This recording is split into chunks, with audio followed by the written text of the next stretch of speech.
to talk about current use in general. Obviously, having been involved with it for a long time, got insights that we don't necessarily have. We're looking at several bills, but part of H-134 changes the way that the land use change tax would be calculated. And I think this is something you've been thinking about for a long time, I believe. So we're particularly interested in hearing your thoughts on that. Sure. Yeah. So thanks for having me in today. I've been working on current use for a number of decades in Vermont and doing it in partnership with folks. So today, my testimony that I submitted was done in partnership with Deb Brighton, who's a tax expert in the state. I'm sure many of you know Deb, and also was an administrator of the UBA program. So she has a really wealth of knowledge. She's been involved in a lot of the traditional conversations around changes to UBA, in particular the land use change tax. Just by way of background, yeah, there have been a number of proposed changes to current use, including a lot of conversations on a development penalty. I remember back in, I think it was 2008, when Governor Shumlin was pro tem of the Senate, and there was a proposed moratorium, 3-year moratorium on current use enrollments. We were in tough budget times, and there were a lot of folks, a lot of stakeholders that were concerned about the impact that would have on people's ability to continue to enroll in the program. We actually asked the legislature if we could take the fall to create a working group to come back with a report on ways to, I guess a crude way of putting it would be find savings in the program, but allow the program to continue to be viable and robust for enrollment purposes. And we weren't sure, essentially, like when we started that work, what the right answers would be. But you can see in the memo I provided to you that group included myself, and then we worked with Deb Brighton and Darby Bradley of the Vermont Land Trust, Puck Blodgett of the Vermont Woodlands Association, Jackie Folsom of the Vermont Farm Bureau, Bob Klein of the Vermont Nature Conservancy, Brian Moyer of Rural Vermont, and Jim Shallow of Audubon, Vermont. And we really looked under the hood of the program and identified that there were a number of issues that could be improved, but that the development penalty, which H-134 would go back to, which was in place at the current time, was seen as a very weak penalty. And as a forester told me, she would advise clients that it's the price of a couple windows in a new home that you're going to build. It really had a diluted impact, especially if you were withdrawing a portion of a parcel, because it was prorated based on the entire value. And especially if you had larger parcels, that penalty ended up being very weak. And there was a lot of concern that it allowed for sort of parking in the program, that it was just really easy to take land, put it in, take it out, land that may even be intended to be developed in the short run, like the break-even point as far as enrolling. And then it was seen as like a year. And so it didn't take very long to enroll and see the benefits and then take land out. And there was concern about that. And there was also a feeling among the organizations that the land use change tax should really be an incentive upfront for landowners to think a bit about what land they want to put into the program. If it's intended to be developed at some point, then it would really make sense to keep it out of the program instead of the state essentially sponsoring that enrollment for a short time when it's intended to be used for something other than productive forest land or farmland. But we also acknowledge that landowners, for many good reasons, do take land out of the program, and it couldn't be so onerous that it didn't work, to still incentivize landowners to come into the program. But what would a reasonable break-even point be? And kind of where things settled was, and what's important to know is that the current formula or development penalty, the average break-even point is about 6 to 7 years. And so for a landowner who's enrolled land for longer than that, they see a net benefit financially to enroll in the program. Obviously, the state sees a big benefit for the enrollment of those programs. And our working lands economy and the viability and ecological health of our lands are all wrapped into that. So I just wanted to start with that background, that there's been a lot of thought here in the building and among a lot of organizations that care about the program as far as how to support the program and deal with issues like the land use change tax and find the sweet spot, if you will. I know that you've heard testimony and concern that the penalty is too high now. You know, I was here when Representative Kimball gave the example of somebody in Woodstock who wants to withdraw a parcel of farmland, and it was like $30,000. And the land use change tax, that means that parcel's valued at about $300,000 roughly.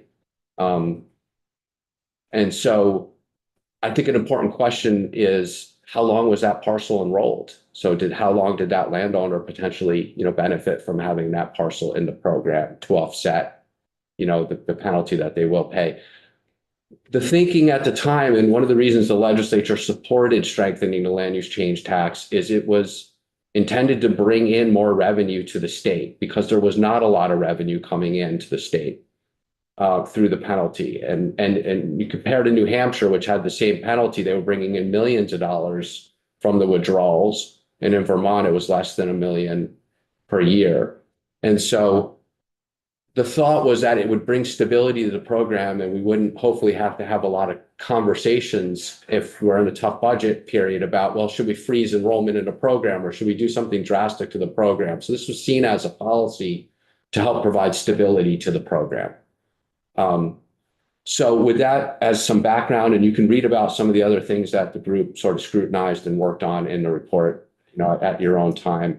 I did want to just start before I get into just some testimony on the bill. As you were talking before about and hearing Ryan talk about, I'm really appreciate and am sensitive to this juggling act you're doing here, right?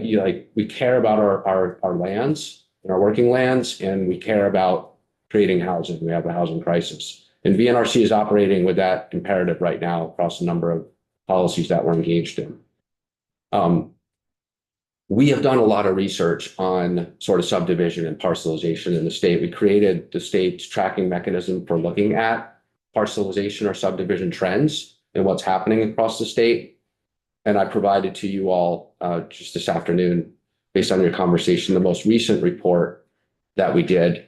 Unfortunately, it's not updated to the current date, but it does provide some really relevant information. And this is just kind of a way of measuring land use change based on the grand list information that's collected for property tax purposes. So I don't want to take a lot of time on this, but I just kind of want to give you a highlight here.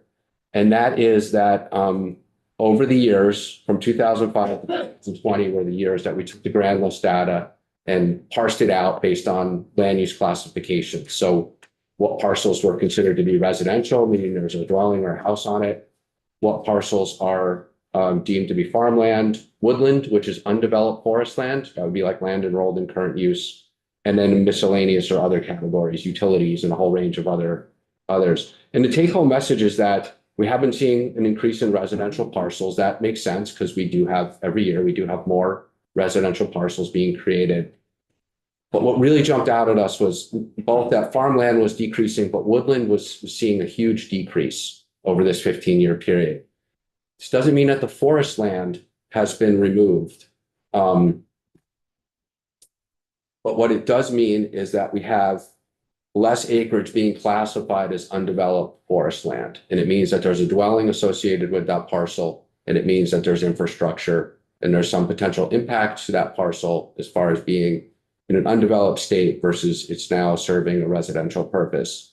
Now, obviously, there's a net benefit. People have homes, but we were looking at sort of the environmental effect of a loss of undeveloped land, which is the kind of land that would be enrolled in current use. And as you can see here, while some of this 19% reduction in woodland, but a small percentage was land going actually into public ownership, the majority there's a pretty strong correlation of the amount of land that went into residential development and decreased from woodland.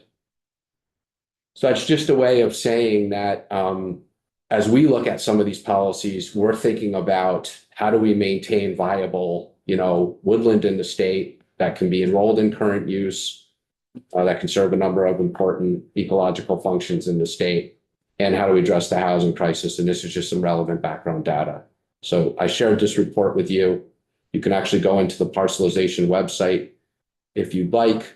And then there's a data explorer. And so if you're interested in the trends in your own town, just want to point out that you can plug in and look at your towns. You can look at the data in individual town level or regional or countywide level. So just wanted to let you know that this resource is available. Jamie, can I interrupt? Just, I'm not sure how to think about that 19% reduction in woodland acres. We haven't had a loss statewide of forested land that's 19%.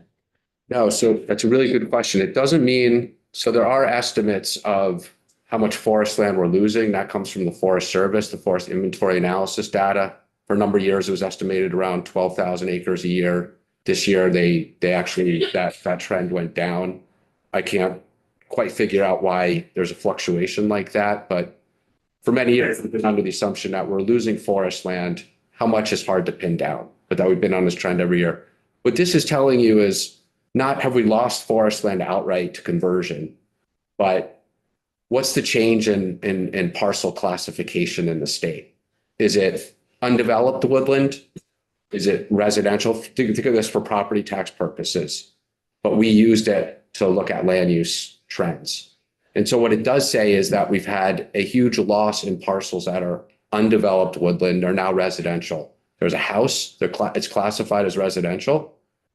Forests are likely still on the property, but there's infrastructure on that property too. And it's hard to know what kind of impact that's had on the forest based on how the development is done. Representative Byrd? So the 12,000 acres, that's how many acres were pulled out of developed forests? Is that what you're saying, out of within the current use program? That was more of an estimate of how much forest are we outright losing in the state due to conversion to like development. And that's based on plots, so it's an estimate. There are other tools being developed to try and measure that more accurately based on LiDAR flight information, but yeah, it's one reference point. And then I think, for the conversation here about, what kind of policies may allow for more withdrawal of parcels, which could impact, undeveloped forest land or farmland.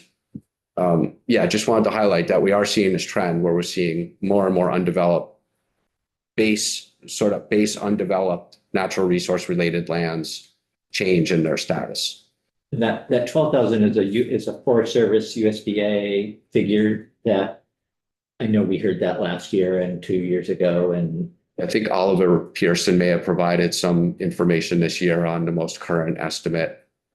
It fluctuates every year. Representative Lipsky? Yeah, Jamie, something struck me when you used the sentence just about 5 minutes ago. Concern about ecological functions, but the loss of ecological functions. Did you consider the social and economic law from this conversion to the forest products industry, which has lost about 90% of its function as, like we've lost over 90% of the sawmills in Vermont. Yeah. More. And, there's a big thing in 7 days this past week about both losing mill productive capacity and the loggers. Yeah. So, because loggers are very much engaged in, biodiversity, a lot of diverse ecological functions, but without some active management, it's no longer a viable industry. And for the record, I do sit with Jamie. We're both members of the Forest Futures Implementation Committee. So and Jamie is always reaching out to me to we're allies. Yeah, so we did consider that. This whole report was written to consider both the economic and ecological impacts of these changes as we look at the viability of forest land. It's not just what is the ecological concern, it's all wrapped in together. I just didn't hear you say, yeah. And if you look at the report, we actually studied the question of how is the UVA program playing a role in protecting large woodland parcels, and we were able to actually measure.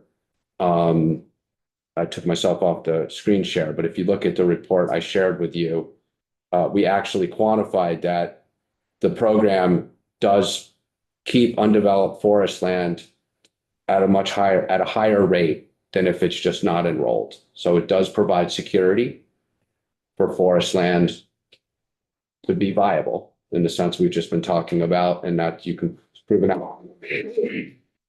You would expect that if it's enrolled in the program, but we quantified how much greater. So the amount of woodland parcels over 50 acres, 71% of the acres in parcels that were enrolled in UVA remained in woodland over that study period, 2005 to 2020. By contrast, 60% that were not enrolled remained in the woodland category. So it's much easier for land that's not enrolled in the program to continue to go down that trend of, switching over to something like residential. So there's a lot of pressure for this right now. We know that. We have a housing crisis. There's a lot of interest in creating housing, and there's a lot of pressure for housing that's not only coming from in-state needs, but there's a lot of, and we've tried to quantify this too, there's a lot of demand for land and residential, second homes, third homes in Vermont. And we have, that dynamic playing out too. So I do want to switch over to, I guess, my testimony on H134, if that makes sense. Yeah. Before you do that, Richard, you do have a Yeah, my question is more to 134. And maybe he wants to start first then. Okay. Did anybody else have a question on yeah, John? Yeah, Jamie, you answered one of my questions just there as far as the non-enrolled woodland parcels were being developed faster. As far as state, what would be considered, acreage, how much is in current use as opposed to not current use? About 2 point, and Commissioner Fitzko would probably have a handy. 2 million acres of forest land enrolled in UVA, 4.5 million acres total. But that includes state forest and other, No. that's That's just enrolled in UVA. That's 2 million. Yes, But then not counting, national forest, state forest, et cetera, how much is left over for private ownership that's not in current use? You see what I'm saying? yes. Keith is here, he could, Keith will be here, so you can ask him, yeah. I mean, there's 80%, yeah, I could probably get it for you by the time Jamie's done. I'm pretty sure we've crossed over the 50% threshold of land that's enrolled, that's available to be enrolled. It may even be like closer to 55% now. It may be helpful for you if you are able to look at testimony I submitted. There's some charts in there, but I guess I just wanted to start by saying that I've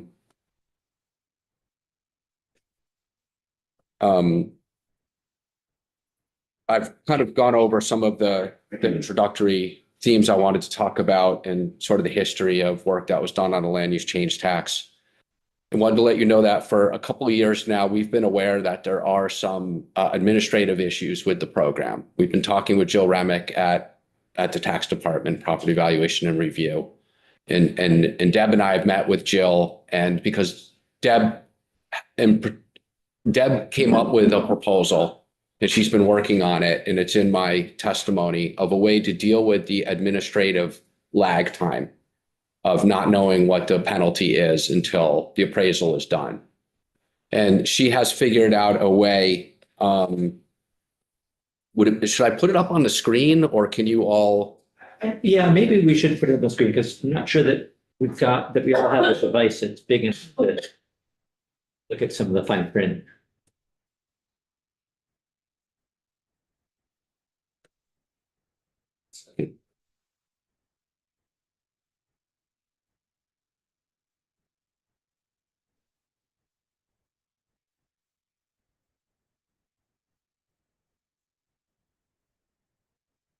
Sorry, I lost the link.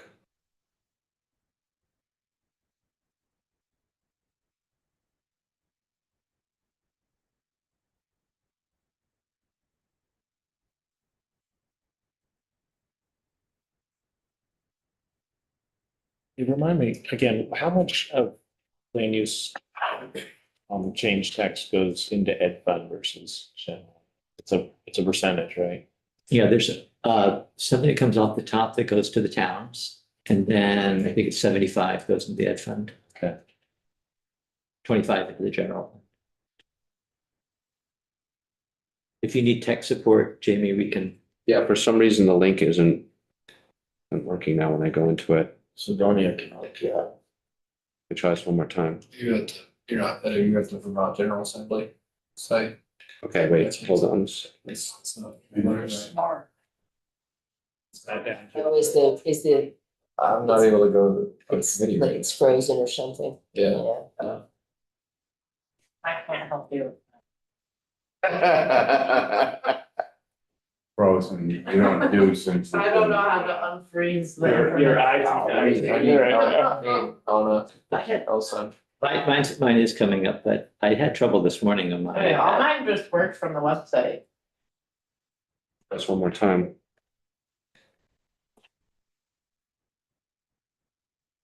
Which one is it? The last PDF that you sent me? My testimony, just the testimony I sent you yesterday. Yeah, I guess I could just email it back to you. I have it here. I'm just trying to figure out how best to share it on the screen since I can't.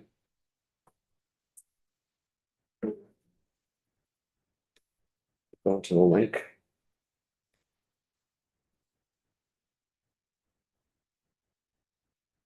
Oh, there we go.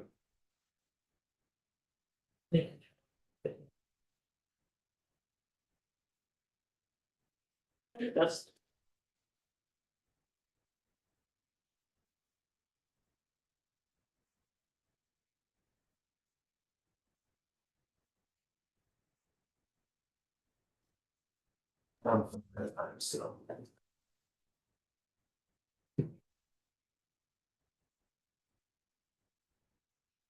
Nighttime park carpet fishing isn't conducive to sleeping. Okay. All right, so I may not cover every point that's in here, but as Deb and I sort of worked on this proposal to share with you, sort of the key principles were how do we still have a policy that works to have a deterrent to kind of short term, that very temporary parking in the program? How to still discourage sort of making it too easy just to break up or fragment enrolled land, how to have a penalty that's related to the value of the land, and therefore the tax savings, and then one that's easy to calculate and administer. And so on that point, essentially what Deb, and this is really Deb's work that I'm sharing with you now, is to come up with basically a simple table or online calculator to make it predictable upfront based on working with the average values of lands based on the land schedule. And to provide that, basically the calculator could work, for every town in the state based on parcel size that's being withdrawn and based on sort of average values. And so chart one here just gives you an example of a town represented in this chart. The average 2-acre parcel is valued at $58,000. Again, this is based on the land schedule. And the average 27-acre parcel is valued at 135,000 acres. John, you do have a question about the chart? Yeah, just to be clear, when we talk about parcels, do we differentiate between forest parcels that have a management plan and the ag parcels, or are they all in the same? This would just be like considering land that's withdrawn. It's sort of the same, we're getting at the same concept as the development penalty right now. How do you figure out what that fair market value appraisal would be, or valuation of the withdrawn parcel based on the size as a standalone parcel? So this would be trying to maintain the existing policy concept That if you withdraw a portion of land, then you will pay a 10% fair market value of that as a standalone parcel. Because I'm going to show you in a minute estimates of the difference if you go back to the previous older, how low it is compared to having it as a sort of functioning one that I guess meets the intent of some of these policies I've been sharing with you. So yeah, it doesn't take into effect, it looks at it as a standalone parcel to be developed on the market. So this is just kind of giving you examples. Like, I think it's important not to get too much into the weeds, just as an example of what could be built. So you could look at the parcel value by size, and you could parse it out based on the town. And I'll show you how these numbers make sense in a minute. Deb says that using this same data, you could show the relationship between parcel values as opposed to the actual value.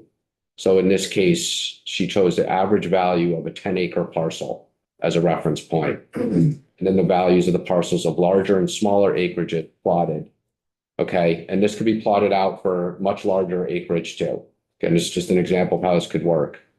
So you could determine the average 2-acre parcel, if you were taking out 2 acres, would be 58% value of the average of this 10-acre parcel. And the average value of the 27-acre parcel would be 135%.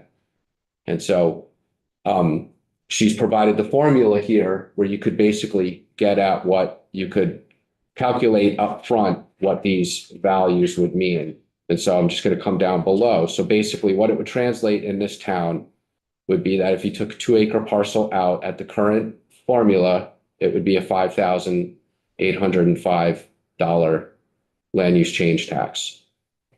If you went back to the old formula, it would be $1,350 based on the average values of parcels in that town.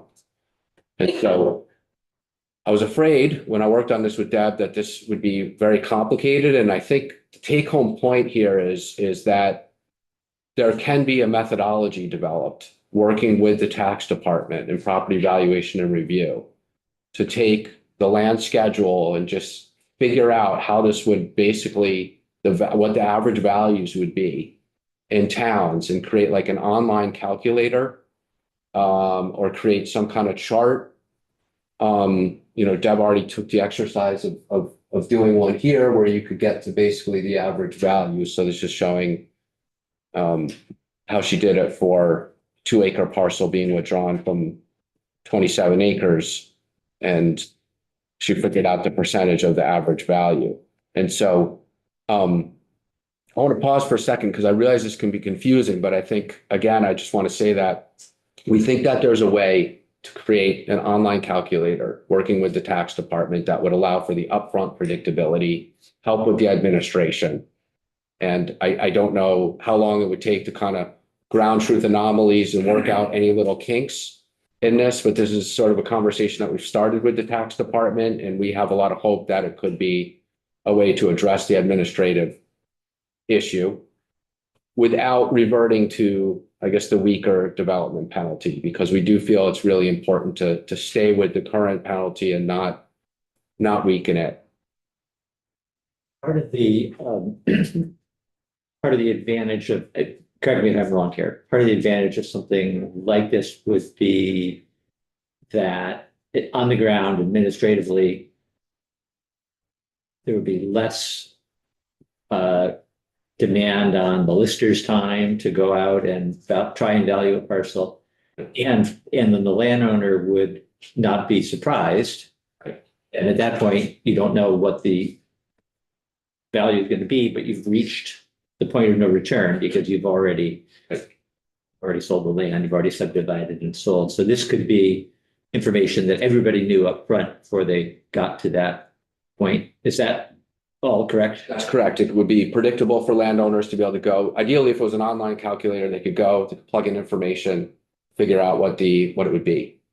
And if it was built right, then I don't think that there would necessarily be a change in that, you'd have to ask the tax department or Deb, maybe more particularly how that would get fine tuned. But yeah, that would actually give you a predictable upfront and you wouldn't have to rely on the local appraisal then. Representative Lipsky. Jamie, this is really interesting. But if you've got a 2-acre parcel in Granby and you've got a 2-acre parcel in Woodstock, how do you account for the entire state having values that are just unimaginably diverse? Granby's worth a lot. But I assume it would be built Maybe based you and on me. the land schedule, so it would still be uniquely tailored for the data or relevant information in the town. It wouldn't be creating like just one statewide formula that could create some inequity to different towns. I think the idea is to be as accurate as possible. So it's done by municipal.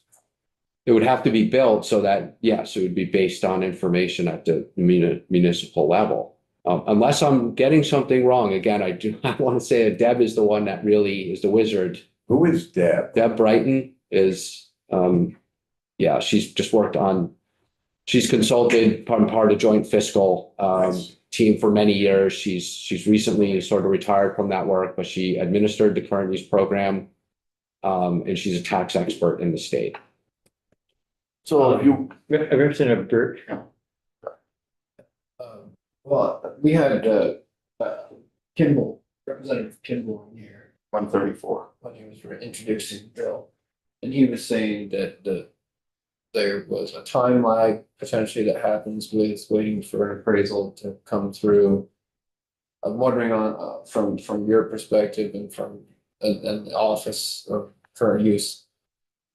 Is that a challenge to the department to have to wait for an appraisal to be done? Is that caused any problems or done anything that's made anything inefficient in that regard? Through the conversations we've had and through listening to Jill Remick's testimony, we take at face value that there's a delay that is seen as an administrative barrier, that it can sometimes cause hardship for certain land transactions. And so when we modeled this originally, it was going off of New Hampshire's the way that they did it, and there was some revenue shared with the municipalities, and because the appraisals were taking on the burden of doing some of those appraisals.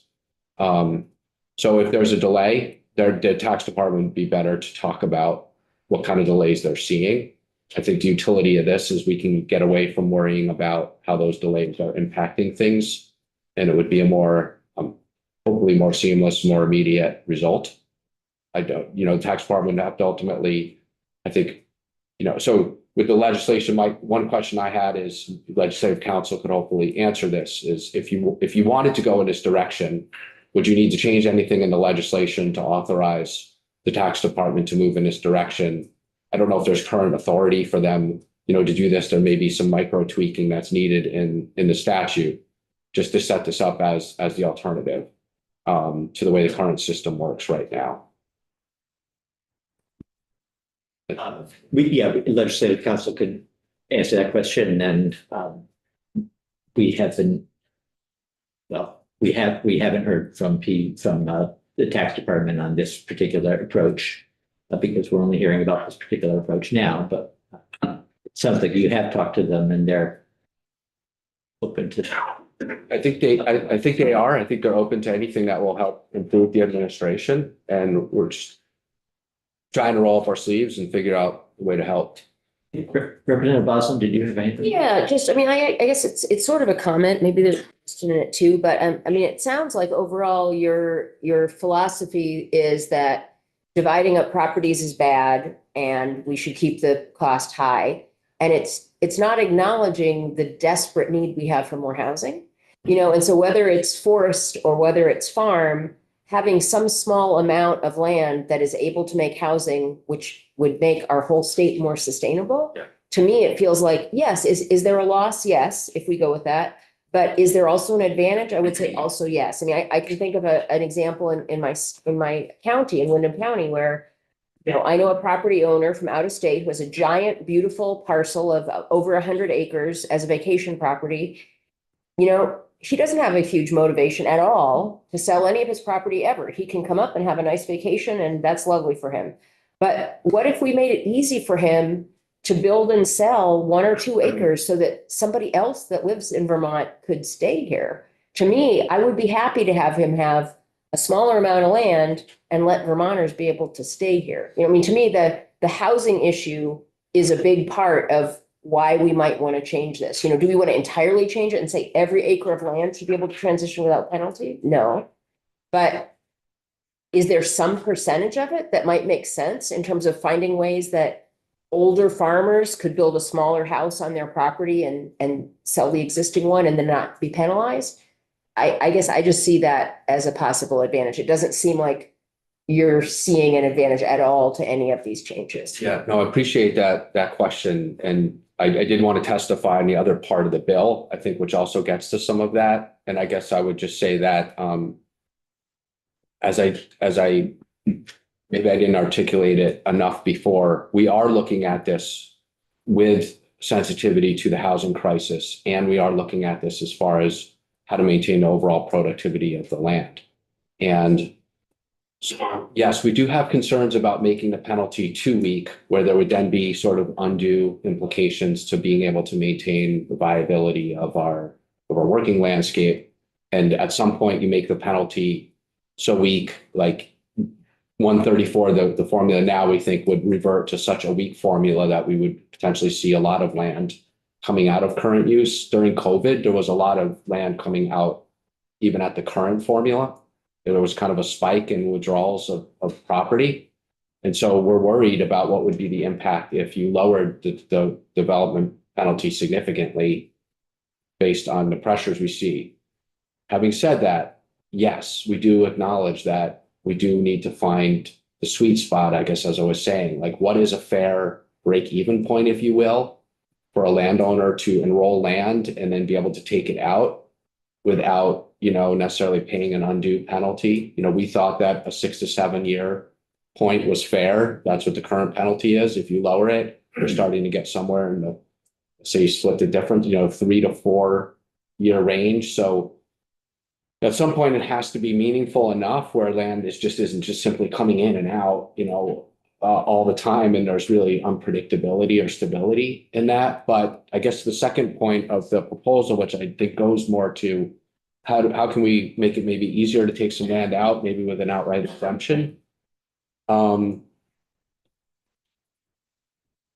it as was proposed in the proposal in designated growth areas, would allow at this point, if you just went with that premise, based on Representative Kimball's testimony, would allow for 22,000 acres potentially to be exempt. Then, as we know, the 3-mile radius allowed for almost all current use parcels. Yeah. So there's too much. So like where is it in between? We have thought about the tier 1 A, B, and 1A and 1B concept as potentially, so you can either start with the designations over the next year and see what happens in those areas. I mean, it is true that there may be, to Ryan Patch's point, and we have heard from some folks that are involved in working lands of some concern that if we take farmland out of production in these growth areas, is that a good or bad thing? It's good for housing. It may impact farmland viability. But it could be a place to start to just say, okay, if this is for affordable housing, do parcels come out? The tier 1A and 1B maps will not be approved until next year. That's the process, the timeline they're on. And that's underway. The regional planning commissions are working right now on creating those designations. And then they'll be approved by the land use review board. And so you could next year look at how that process is going and do some GIS analysis. And people have referenced BCGI, they're a great reference. I'm sure they could help. We could look at the tier 1A and 1B areas and overlay that with current use and see how much land would be affected. And then you could potentially revise a policy or pass a policy at that point, basically saying yeah, we think this would make sense to do it in tier 1A and 1B areas. I was also going to suggest that if you like that idea, knowing that those maps won't be approved until next year, you could ask a number of stakeholder groups working with agencies in the tax department to come back with some recommendations to figure out how could you design the exemption in a way that would balance out the housing, the need to find a mechanism to maybe allow for some withdrawal of workforce housing or affordable housing.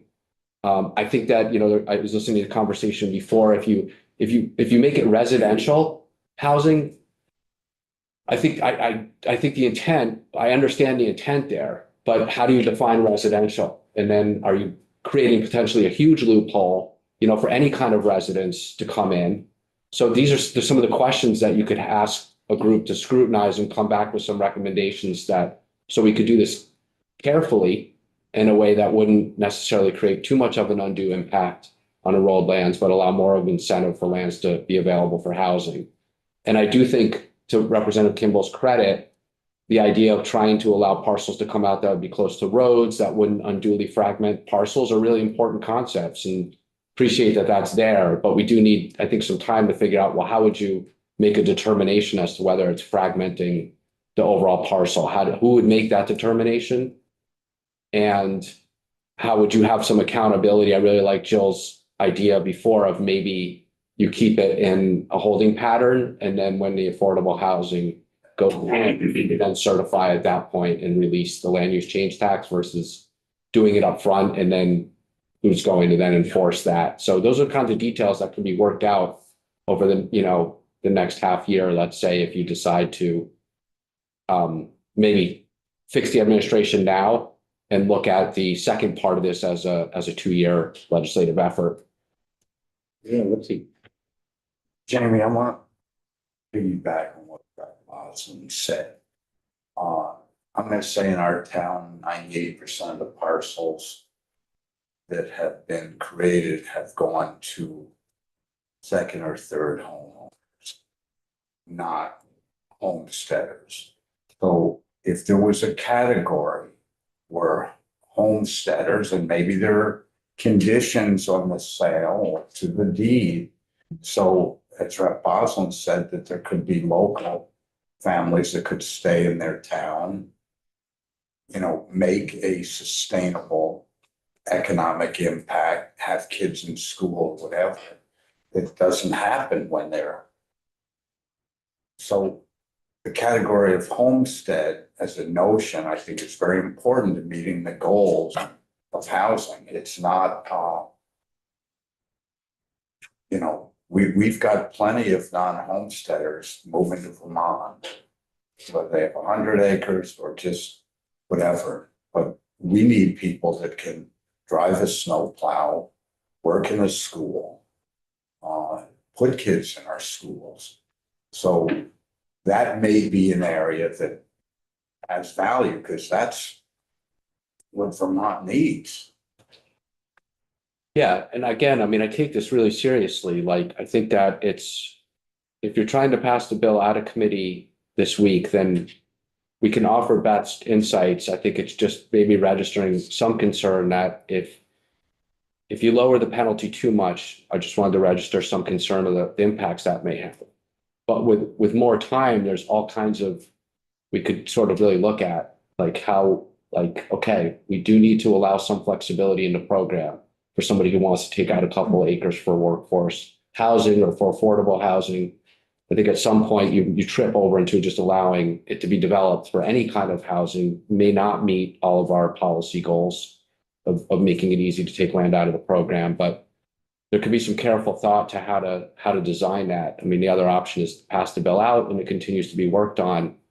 I think that if you fix the administration this year, that's a very worthwhile thing to do.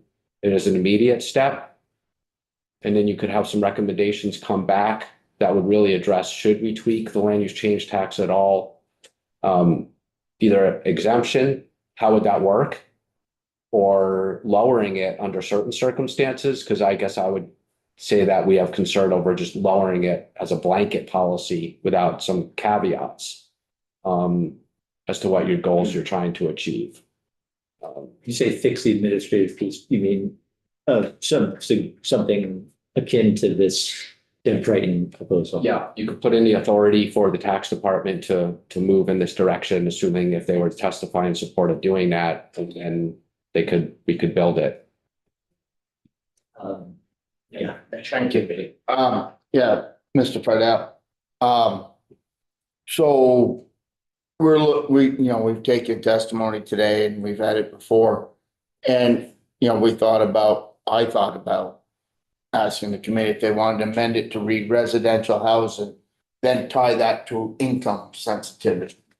And, we heard earlier that, if it's for purchase homes, it'd be like 120% of median income in the town. Because every town's different, Stowe, Woodstock, Derby. And then, if it's for rental homes like duplexes, whatnot, 80% of income. Somehow. Just because this isn't designed for McMansions or grand estates. This is designed for, as you referred to earlier, workforce housing. And so we were encouraged to use a definition that we already have and not create a new definition, of which it would be residential housing. And then the idea isn't to, it's maybe a quarter mile or half a mile around the village center where there are services, road, sewer, water, or suitable soils for well-designed septics or whatever. And it's not, and then I don't know how much you fragment or how much forest land, and we certainly, I guess, can find it through the mapping system that are right adjacent to those villages in that type, how much fragmentation we'd have of habitat if we're only within so many acres of town. It's not designing this to go out on the backside of a 400-acre parcel and lay down a road. Right. Yeah. Yeah. Yeah, I think it would be important to kind of do the overlay to understand if you do then increase it by a certain radius, Yeah. How much land is potentially in play, and then how do you define it? And then how much land then would be available? Well, you also got to look at how much of it is suitable. Because, some of it's going to be steep and Right. some of it's going to be wet and, there's those, and some of it's going to be in a floodplain and that's not suitable. And so you're gonna, you may start out saying that it's 50,000 acres, but then when you take out the land that's unsuitable, you might be down to 15,000 acres. Yeah, I think it would, be really helpful to do that analysis. And then I've been thinking, like, are there other maybe sideboards that you put on it? Like, is there a certain withdrawal, like a certain size parcel that you want to allow versus, withdrawing up to 98% of the parcel, potentially exempt? And then if it's residential, again, like, I think a lot of the devil's in the detail as far as, I guess, have to understand how that definition works. I realize the state loses the income from the change use tax. But when those homes are built and they start paying taxes to their communities and school tax, and people are living in them and working and paying, taxes on their wages, and then they're shopping and paying sales tax, the money comes back quickly. This isn't designed to make cities, it's designed to make communities whole, and so we have more than one Little League team in 3 communities. Representative Burt? Trying to tie this all together. I mean, you're talking about, if we can simplify things, it's better, right? So if you were talking about creating a map that makes it so that people kind of understand how much they're gonna be paying on penalty, right? Mhm. The idea is to try and make it easier for people to understand how hard.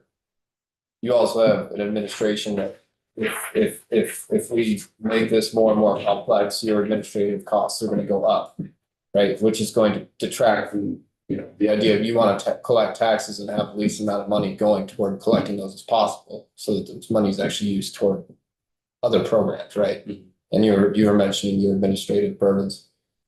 So to me, it's the simpler this is, the better.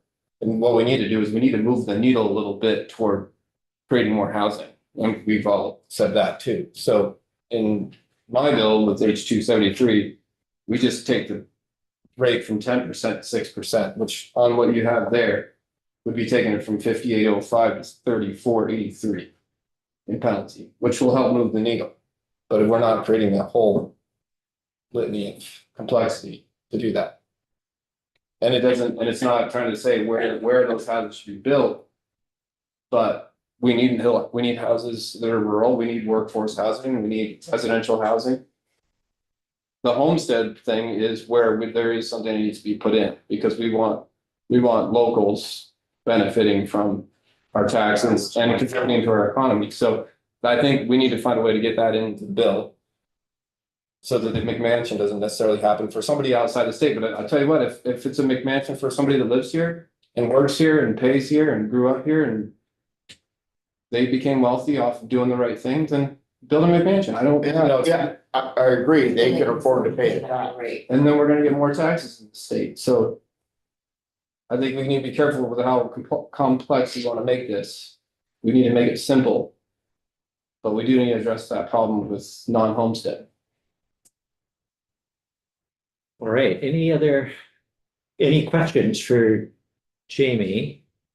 I don't know whether if Brighton is available, and she's retired, but she consults, and I don't know if she's somebody who we can reach out to, and if we had questions or wanted to learn more about this, is she, Jamie? I don't know her availability. I think she's generally a huge at service to the state generally when they ask. So I would just reach out, and if she can't, I know that she is committed to working with the department. So, if you were to hear from the department that they're open to this idea, I think it's safe to say that Deb would really help to ensure that it could be done in a reputable way. But yeah, certainly reach out to her. I know she said she couldn't be available today. Okay, all right.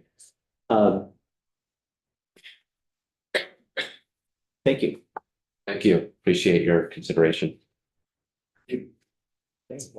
So just before, it's 4 o'clock, and that was our last testimony before we wrap up the day. I want to make sure that I say we're starting at 9 tomorrow, first of all. That if you looked at an earlier version of the agenda, I think we didn't have 9 o'clock testimony, but we do now. And we will be on the floor at 1, so we only have the morning tomorrow, the committee time.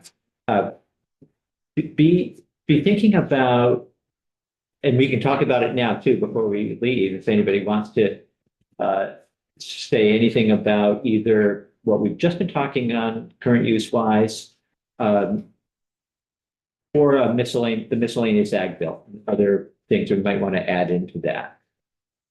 Happy to hear thoughts now on current use, miscellaneous ag bill, where we need to be by Friday. We talked about that a little bit this morning, but.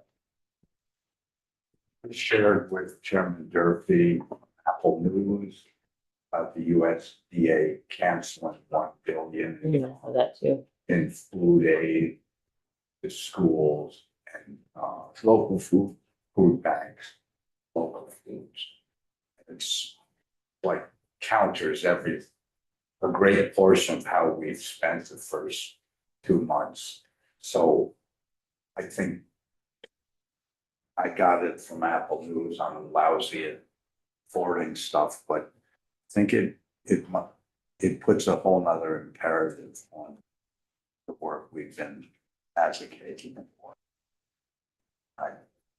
Somewhere, if we have committee discussion time, if it changes our priority ag stuff, we may need to raise some of the asking. Just, Okay. I'll leave it at that, Yeah. David, if you can share some of that. Thank you for forwarding that. I haven't had a chance to see the news today, so. Well, I constituent who knows I'm on this committee for. I can forward it to you, David. Thanks. Heather. I would be curious about adding some language into our miscellaneous agricultural bill that includes some language that already exists in other bills and other committees that would have updates to what it means to be an accessory on-farm business. It's something that our committee has been working on for years, but we haven't quite been able to fully tackle it. And I think that going off of what is existing in H94, which a few of us on this committee have co-sponsored currently, which would make events and weddings part of what could be an accessory on-farm business, but even just updating what it means to be an event space. I think we've all heard that it's really challenging for farms to remain viable financially, and being able to add some other source of revenue that is connected to the farm would be interesting. And I am seeing the miscellaneous ag bill as a potential avenue for some kind of language in there, and language that already exists and is already out in other committees, but maybe. What's the language now? Yeah, and so the bill itself is H94, and it is Is it sponsored Commerce? by, I don't know what it is, part of me thinks possibly commerce, but maybe environment. Yeah, but it was introduced by Rep. Harrison. Jim, yep. Yep. But also co-sponsored by John and myself as well. But the language is, it just wants to include weddings and concerts as events that could be part of an accessory on-farm business. It would also exempt accessory on-farm business events from needing an Act 250 permit if the municipality has adopted performance standards and site plan review. So it's only 3 pages, and I think that we could probably pick and choose some language that would be really helpful for farms ourselves. I know of a family back home that they plain sang Yeah. their farmers, and Mhm. they had went through great barriers to have a little stage every couple weeks, go play music and have people come. All right. How, do you worry about germaneness when you put a bill together like this, or is it because it's miscellaneous, you can? Well, that's a great question. So a committee bill, we're starting from scratch. We can, germaneness wise, we can put anything in that falls within our jurisdiction. It doesn't have to, even though what we've already, we've only been talking about the beneficial substances, would not need to be germane to that because we're starting from scratch. We can put anything in, but we couldn't just in our committee bill add something about, I don't know, something that has nothing to do with agriculture. Something judiciary, some change to the court system, for example. This, we would have to, I think, get ledge counsel or somebody else to help us understand if the language there would be appropriate or not for our committee to include. I don't understand why that didn't come to this committee in the first place. Maybe it was commerce or something. I think the short answer is It's an environment. Act 250. It's an environment, If it's in yeah. Act 250, typically it goes right to environment, yeah. So like you're saying, even jurisdictional things like an animal welfare. And then we might not be thick on miscellaneous ag because it's. It's like, oh, the fish and wildlife. Yeah, Mhm. Right. Last year, we did have the pet shop legislation that we put in miscellaneous It ag. was. Yeah. So, and the thing to know about jurisdiction questions too is that somebody has to ultimately find a problem with it. And we could put something at the court system in, but then somebody could object to it. We see that occasionally on the floor. Yes. It's redirected. How many miscellaneous bills do you have? I think there's a limit. Seems like we usually just one a We do, year. yeah, it's a practical matter. It's a practical matter, yeah. But since the items in the bill don't have to be germane to one another, so there's no reason to have, I suppose, more than two. I mean, the advantage of having two is we'll have one to work on after crossover that starts in the Senate. And so I would be curious if there's appetite from the committee to consider accessory on-farm business language in the miscellaneous act bill. Well, it ties into, it ties into farm stands, it ties into, you know, pick your own operations and all that stuff, and then you're having a little agritourism on the side, you know, which should tie into that, and then, you know, to have concert down on the farm. We don't want to stifle those things. Those happen. You know, John, what percentage of your farm did the wedding venue contribute to your viability? 95%. 95%. So we're talking about some big ball purses farm and stow up on Weeks Hill, beautiful views, struggle to lose money every year. It's milk, they may do okay with maple syrup, but they have reached out to me about wedding venue. Might be 3 times a year, it might be 12 times a year. But it may be the difference between, you know, viabilities of 4-generation farm, 3.5 now, with Brian's family. And I think the thing is, right, that if farms doing these events, if you can put in some sort of guardrail, so they're real farms, you know, if you're doing it, interesting, whatever, you're doing it. And they're like, oh, that's a farm, yeah, and they're doing events, as opposed to like, I think.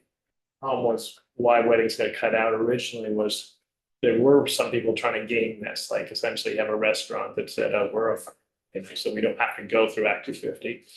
Anyway, I voiced my support. Okay, good. So just to move things along, we should see whether we can get Ledge Council to come in with some language. They're already coming in tomorrow. Yeah. Great, we are warned. Yeah. And then if there are other witnesses who could help us understand why this might be helpful, I think that would be important too. Yes, great, I have some folks. Okay. Mhm. All right. Good. I'm feeling like we've made some progress today. These were good conversations. And tomorrow, when we have Ledge Council here, I don't know that they're going to have time before they come in to make any language changes. So they're looking at something as a starting point, but I think we can use the time that they're here to mark up some of the bills. And we may not all be on the same page in every case, but it'll be a good opportunity to see where we are and where we might want to go. Good. All right.